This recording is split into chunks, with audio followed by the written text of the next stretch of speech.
মানুষ উঠা দেবো তাহলে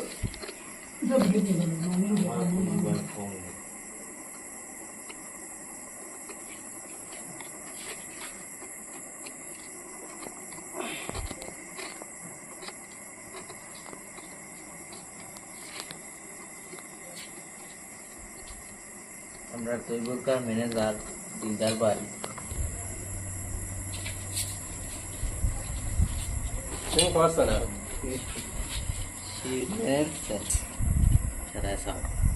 দেখো কমসে কম 90টা হাজিরা খাইছে অফিস ওখানো 50,000 টাকার কাম হয়েছে ভাই এখন ঘুরে দেখাও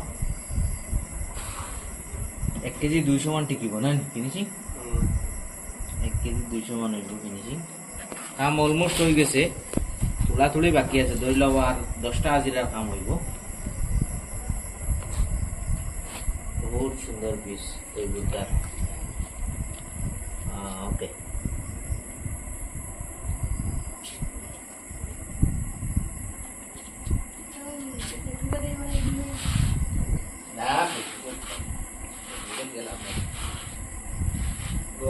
আমার গরম অঞ্চলে দেখাই